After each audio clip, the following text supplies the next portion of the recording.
Let's talk about how to rent an apartment without a credit score. I'm currently in the car. So I'm going to do this video because you guys have been asking me for a while. I've been getting some DMs, some emails, and life has been busy. So I was like, let me just record this right now because I don't want to forget, and I definitely want to answer you guys' questions. And I definitely want to explain, I want to explain how you can do it step by step. There are a bunch of YouTubers that you can definitely go watch. This is specifically for people who don't have a credit score either in South Africa or in America. That's gonna kind of help you. And now everyone's case is a case by case situation. I'm just gonna give you a general overview. How to rent without a credit score. Number one, you can, there's this myth that goes around that if you don't have a credit score, you can't rent an apartment. Is it hard? Yes. Does it take a bit longer than it would have taken if you had a credit score? Absolutely. Is it impossible?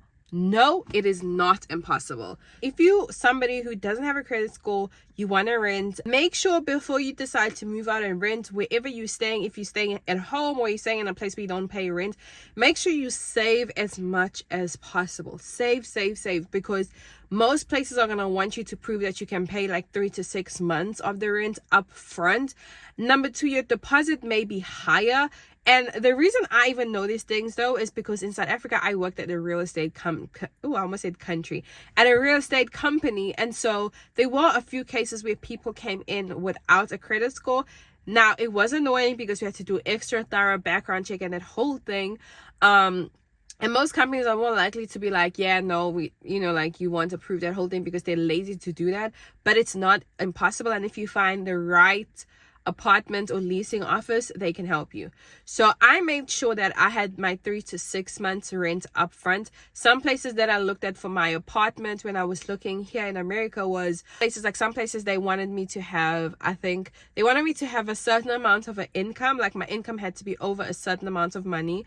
I needed to have 6 months worth of rent, and I needed to have like a reference from my company to say how long I've been working there, that whole thing. And then other places, they didn't care. They just wanted you to have your deposit for that month, and then they wanted you to prove that you have like other accounts. So I was going to use my phone bill to say that it's on auto pay. I was going to use my phone bill as proof. And then I had to just prove that I was here legally. I had to get like a letter to say that I'm here legally and that whole thing, and I have a job type of thing. And so step number one, I would say make sure you have some money saved up for a 3 to 6 months rental amount for your rent, because they are going to ask you for it. Quick tip, let's say you want to move out in 6 months or a year, start paying rent to yourself. Like figure out the amount you want to pay and then every month take it out. For example, if you want to pay $600 for rent a month, even though you haven't moved out, take out $600 and put it in your savings account or put it somewhere. It's almost like you're paying rent already, but you haven't started. And then do your savings and everything else you do on the side. But you just will have a mindset of getting used to paying for rent before you actually move into your apartment. That way, by the time you move into your apartment, it's not like a new thing and you have to juggle your money. And then you also have that extra money because you've already been paying fake rent for 6 months or a year. Number two, which I feel like this should have been number one, is make sure you budget. Like, how much do you want to spend for rent? Because if you go just looking at like apartments without a budget, you can get overwhelmed because they're gonna try increase and they're gonna try get you to get a bigger apartment. Or like, for example, if you say I want to only spend $300 on rent per month, chances are you're gonna end up probably having to pay maybe like $380, $400, $500 even. But if you did set on like the max I can go with is $300, then going into it, like letting them know this is the max and this is why. One thing I can say, like having a good leasing officer does make a difference, and communicating that, because I've had a few that just didn't know what they were doing and they didn't know how to deal with somebody who doesn't have a credit score.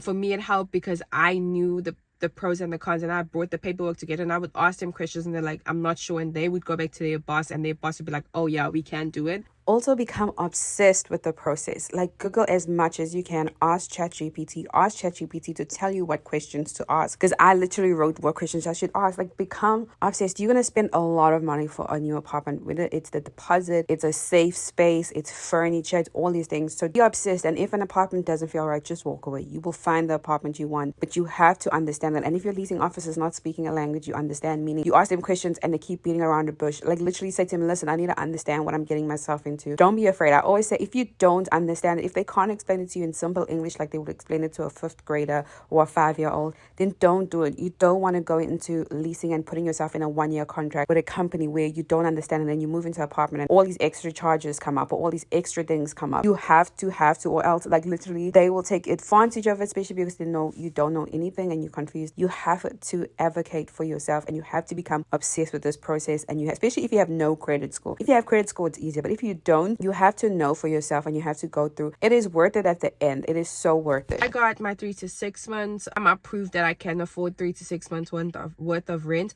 I didn't end up having to pay the 3 to 6 months rent up front, but I just had to prove that I can pay for it. And the reason they wanted is that if you, like, let's say you do your first month, your second month, they want to know that you can pay up to 6 months. If you have to like leave the place, they have their deposit, which for my place, they didn't ask me for my 3 to 6 months, but some places will ask you for 2 months, 3 months, up to 6 months, because if you don't pay, let's say you don't pay rent this month and the following month and the following month, they still getting their money because you paid that deposit. The next thing, they checked my phone bill. They checked all the things that I had, like accounts that I've had. In America, you pay for your phone bill per month, and it's like a phone line. It's like your cell phone number. They checked that I never ever had it switched off. I'm trying to think, what else did they take from me here? In South Africa, there's more things that go into play. Here, I paid my 3 to 6 months. I did like my Wi-Fi, which in America it's mandated for you to pay for Wi-Fi and get Wi-Fi depending on your apartment. Where I was, they wanted me to get Wi-Fi or cable. I paid my registration fee. They didn't ask me for like a reference person. They just needed a reference for like my job type of thing to prove that I am getting an income. So they gave me a form to fill in, and they gave me a form to take to my job and have my job fill in, sign, stamp. So that was another thing. And then they definitely double checked on that reference. I called to make sure it's true. Another route, which I'm not a biggest fan of because I just don't like asking people for stuff. I don't like inconveniencing, is like co-signing. So when I started, they were so adamant on trying to get me to get someone to co-sign, and my friends were actually willing. Like almost all my friends were like game to co-sign for me, and they were like, as long as you pay your rent on time, it's not going to affect us. Having someone to co-sign, and with co-signing, it means that if you don't pay your rent, they're going to knock at the person who's co-signing store. And me personally, I was not at peace about it. But if you are comfortable with it and you have no credit score, but your boyfriend has a credit score in this country, or your boyfriend like is a great co-signer, I didn't pursue the co-signing route a lot.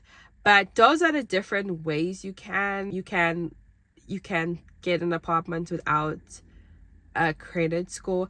The main thing I would say is when you start looking at a place, before you even fall in love with an apartment and you like say, hey, I want to pay, I don't have a credit score, I don't live in debt, or I don't have a credit card, explain to them and say, I want to get an apartment, but like I have my 3 to 6 months rent saved up, or I have my sister, she's willing to co-sign for me, or do you guys have the paperwork for my job to fill in? Ask them and communicate, because that definitely helps.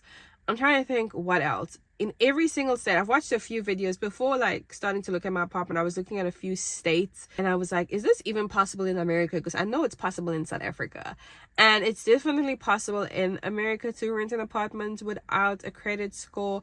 It's just, as I said in the beginning, it's harder and it can be frustrating, because best believe it was frustrating for me. But yeah, I hope this video helps someone, and welcome to the car if you're first time here. Do not forget to like, comment, and subscribe, and I'll see you in the next video. Bye.